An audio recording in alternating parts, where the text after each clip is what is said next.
Hello students, आज हम आ गए हैं क्लास 8 के चैप्टर 5 कोयल एंड पेट्रोलियम की वीडियो लेकर। इस वीडियो में हम आपको समझाएंगे कि इस चैप्टर में हम क्या क्या पढ़ने वाले हैं।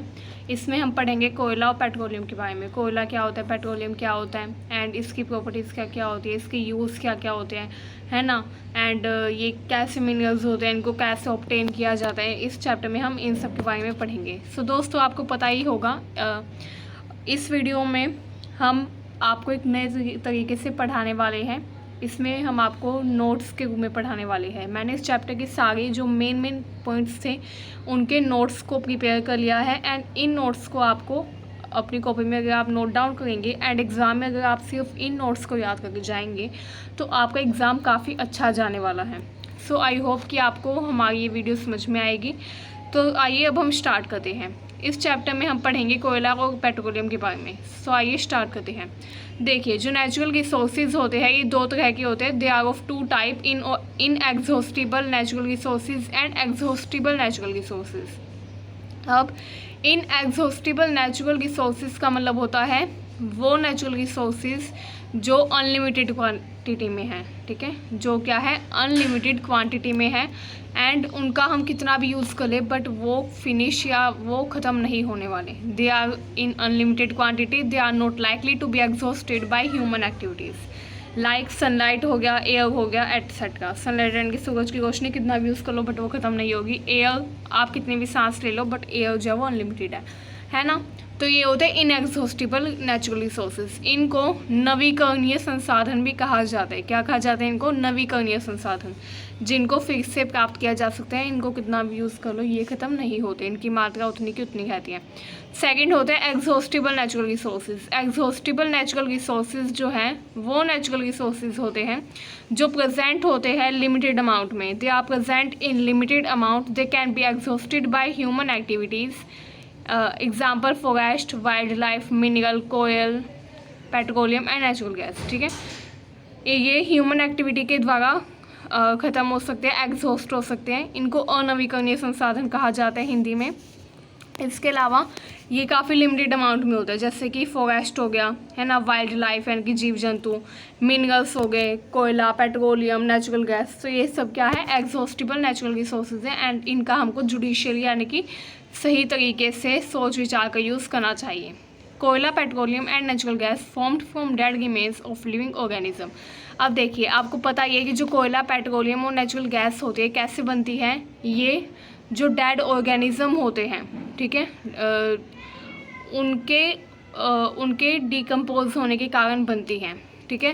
तो डेड रिमेन जो है लिविंग ऑर्गेनिज्म के यानी कि फॉसिल्स, ठीक है, जो डेड रिमेन्स होते हैं यानी कि जो मरी हुई हड्डियाँ होती हैं लिविंग ऑर्गेनिज्म की, ठीक है, उनको फॉसिल कहा जाता है एंड उनकी बॉडी से क्या बनता है, ये बनता है जो कि फ्यूल है। तो इनको फॉसिल फ्यूल्स भी कहा जाता है, ठीक है। 1 मार्क का क्वेश्चन के रूप में आ सकता है कि फॉसिल फ्यूल से आप क्या समझते हैं, या what do you mean by fossil fuels, या फिर what is meaning of fossil fuel, what is fossil fuel. तो आप क्या लिखेंगे, कोयला, petroleum and natural gas is formed from dead remains of living organism like means fossil, so these are all known as fossil fuels.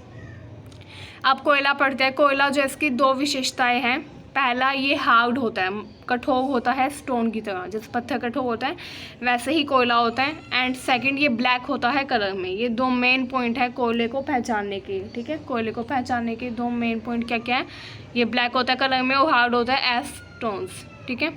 अब हम पढ़ेंगे कोयला का यूज़ क्या क्या किया जाता है। कोयला जो है इसका यूज़ कई उसमें किया जाता है, जैसे कि use as fuel in various industry. कोयले का यूज़ फ्यूल यानी कि ईंधन के रूप में किया जाता है बहुत सारी इंडस्ट्रीज़ में।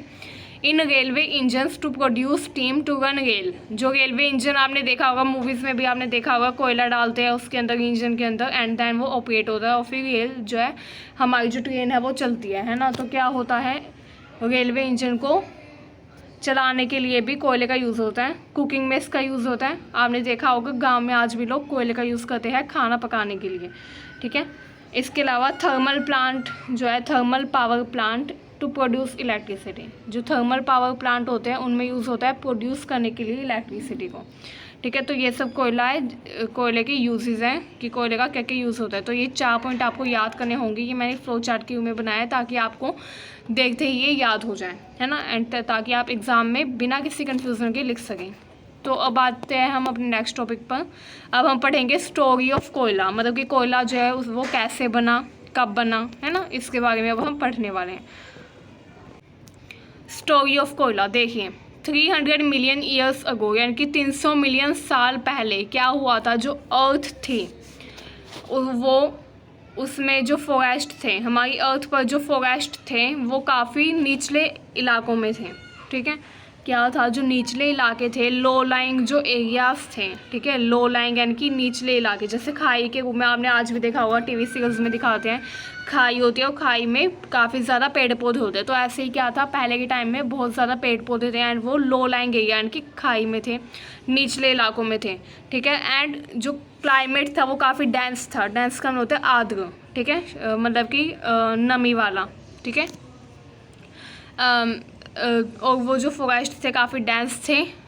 ठीक है, क्लाइमेट भी काफ़ी ज़्यादा नमी वाला था एंड जो फॉरेस्ट थे वो काफ़ी घने थे, डेंस थे। ठीक है, एंड वो कहाँ पे थे, लो लाइंग एरियाज़ में थे, आज भी कई जगह होते हैं। ठीक है, फिर क्या हुआ, जैसे जैसे बाढ़ आई, है ना, बाढ़ आने के कारण ड्यू टू फ्लडिंग या फिर आपने देखा होगा लैंडस्लाइड हो जाते कभी कभी, मतलब कि जो पहाड़ की मिट्टी है वो गिर कर खाई में चली जाती है ना, तो ऐसे ही हुआ।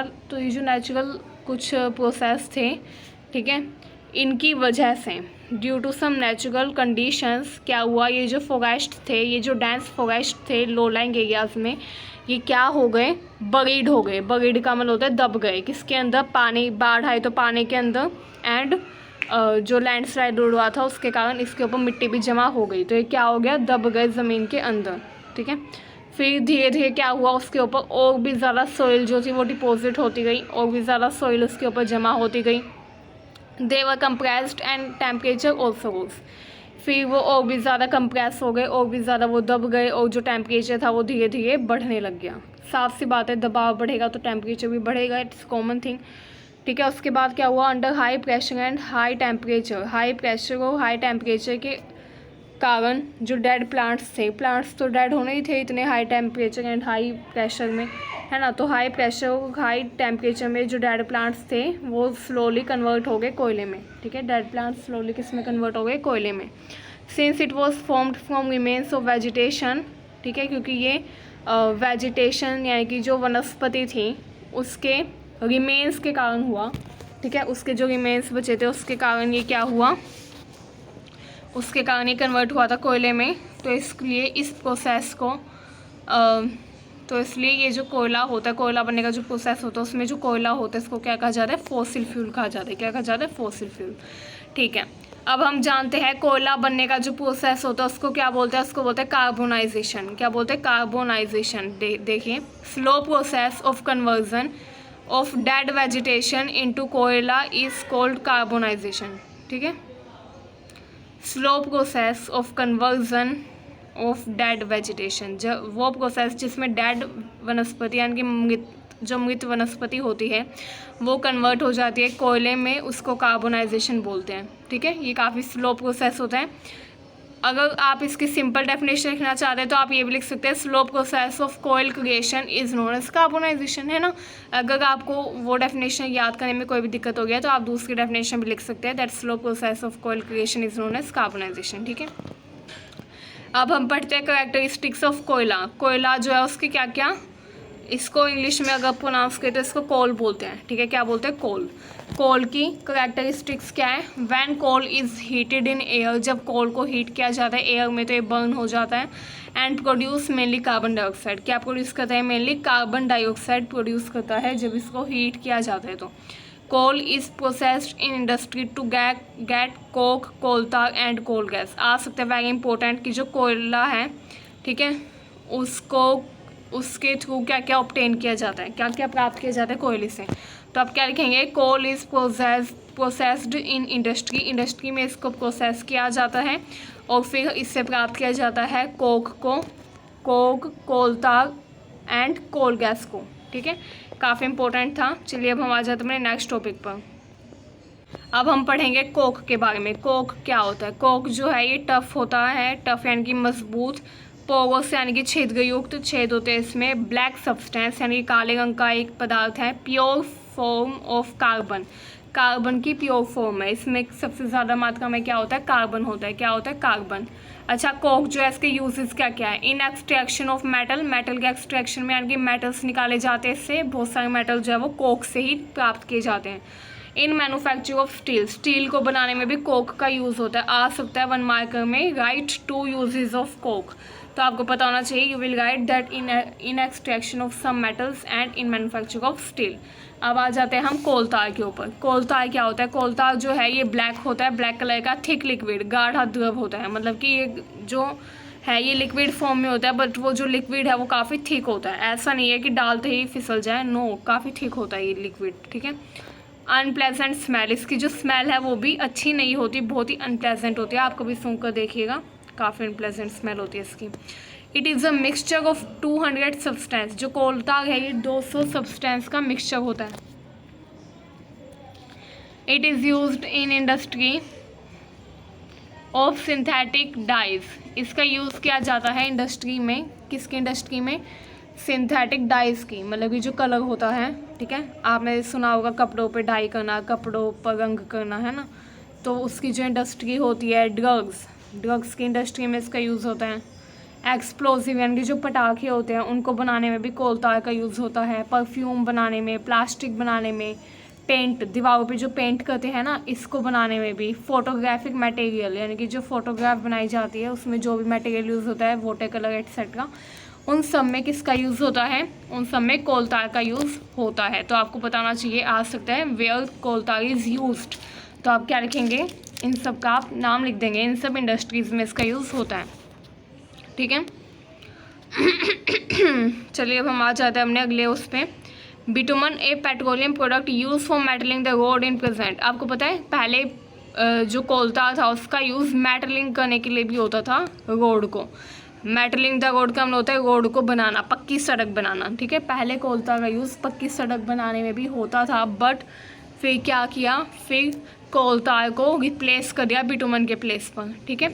अब बिटुमन का यूज़ किया जाता है। बिटुमन एक पेट्रोलियम प्रोडक्ट है एंड अब उसका यूज़ किया जाता है मेटल करने के लिए रोड को, यानी कि रोड्स को बनाने के लिए। आ सकता है 1 मार्क में, या फिर आपकी जनरल नॉलेज के लिए भी आपको पता होना चाहिए कि जो सड़क बनाई जाती है पक्की सड़क, उसमें ब्लैक कलर का जो दिखता है, आपने देखा होगा नई नई जो सड़कें बनी होती है उसका कलर ब्लैक सा होता है थोड़ा, है ना।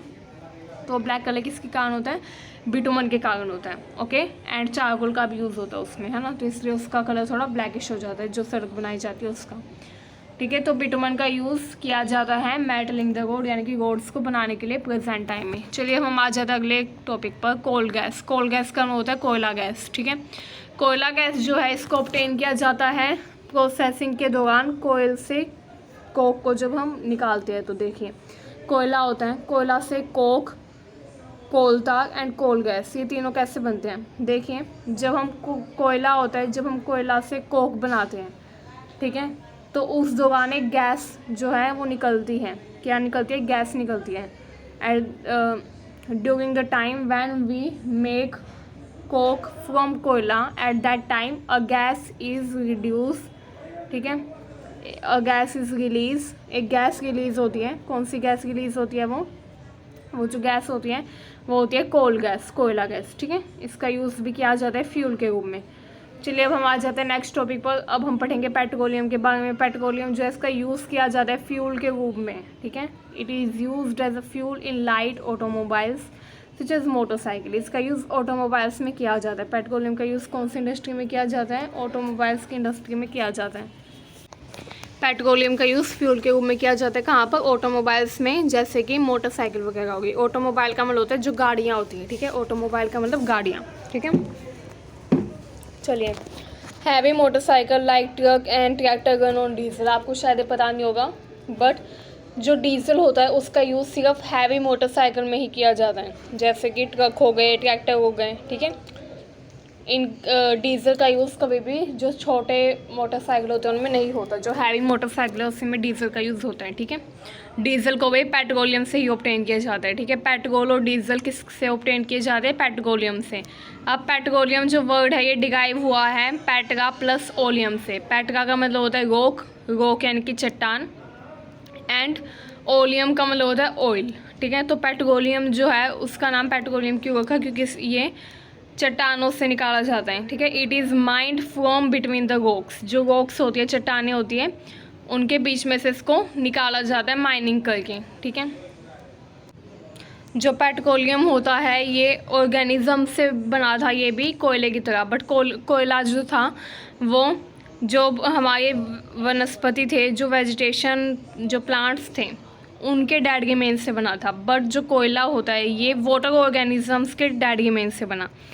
जो वाटर ऑर्गेनिजम्स थे जो पानी में रहते थे, फिर जब धीरे धीरे वो डेड हो गए तो वो कहाँ चले गए? ज़मीन के अंदर चले गए, ठीक है। पानी के अंदर, पानी के तली पे चले गए। पानी की तली पर जब वो गए तो धीरे धीरे उनके ऊपर सॉइल जो थी वो डिपॉजिट होती गई, ठीक है। देखिए इसमें मैंने कंप्लीट प्रोसेस लिखा है, 3 प्रोसेस में आप इसको समझ सकते हैं। देखिए, फर्स्ट वाटर ऑर्गेनिज्म डेड इन सी, वाटर ऑर्गेनिज्म जो समुद्र में रहते थे वो डेड हो गए। देन सेकेंड प्रोसेस क्या था? Their body settled at the bottom of sea and got covered with layer of sand and clay.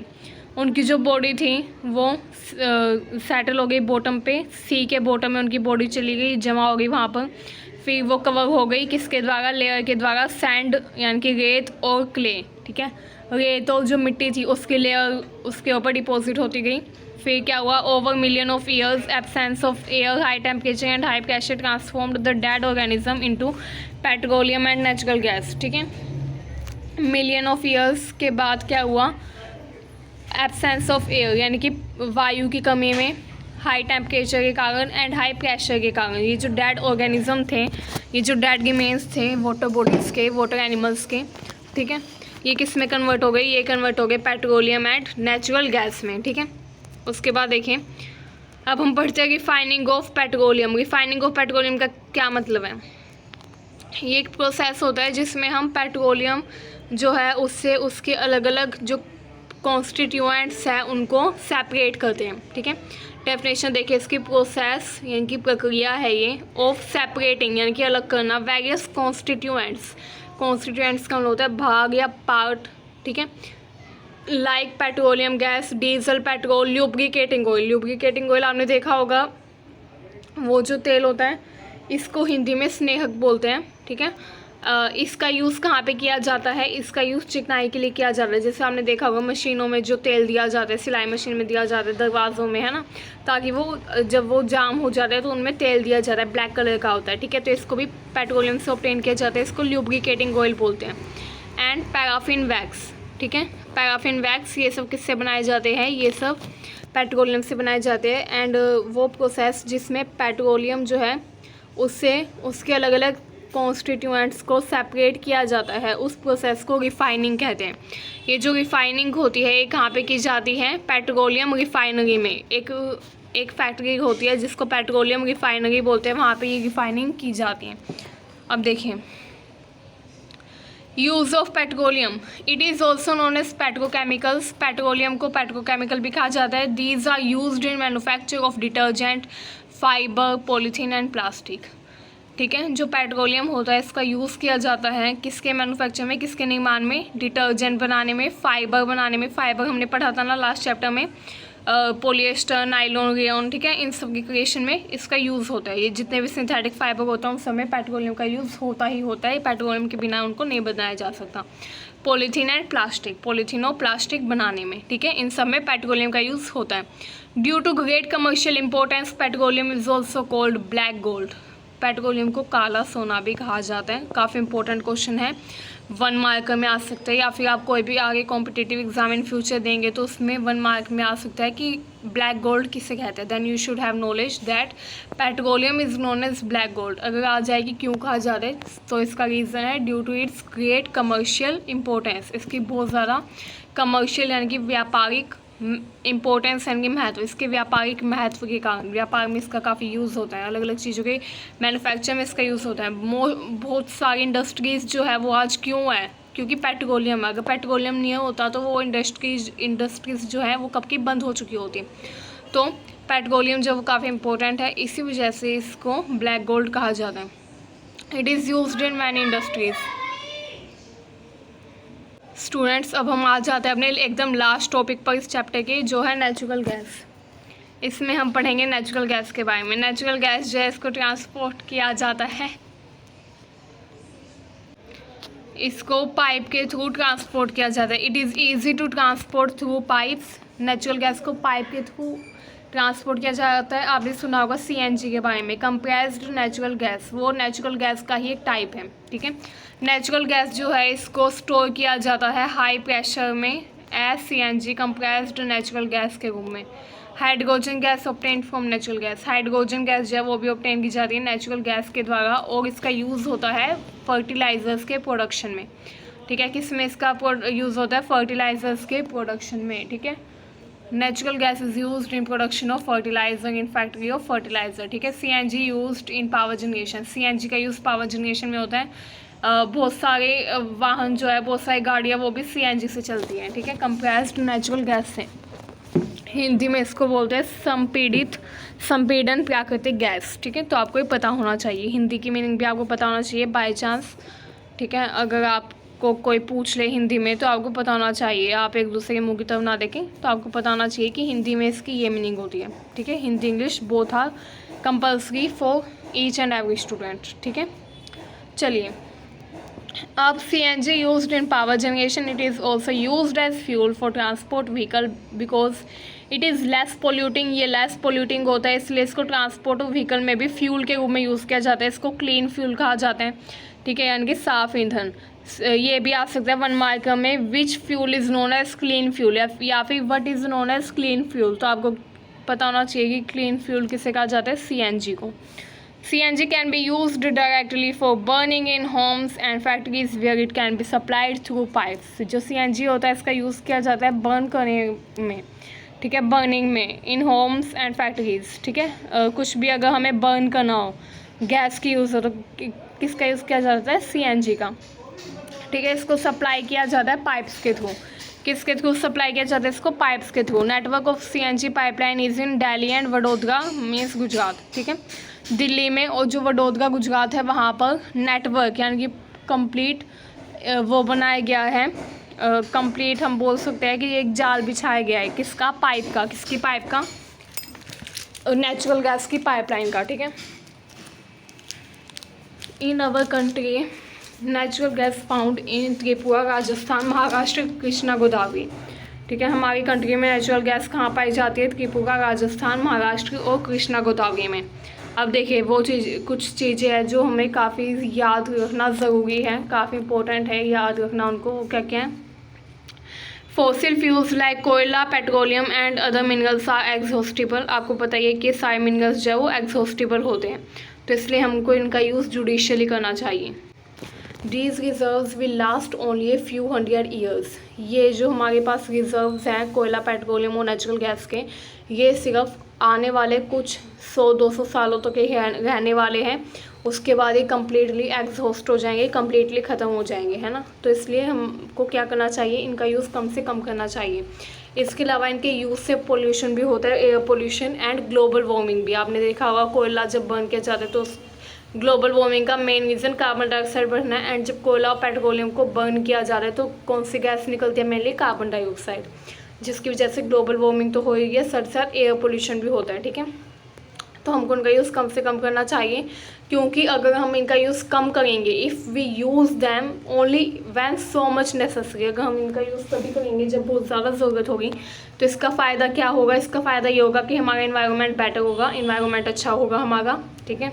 जो ग्लोबल वार्मिंग है उसका रिस्क कम हो जाएगा, smaller risk of global warming and their availability for a longer time, और इनकी availability लंबे time तक, लॉन्गर टाइम ऑफ पीरियड तक रहेगी। अब देखिए, एक ऑर्गेनाइजेशन है हमारी कंट्री में, इंडिया में, पेट्रोलियम कंजर्वेशन रिसर्च एसोसिएशन। क्या है?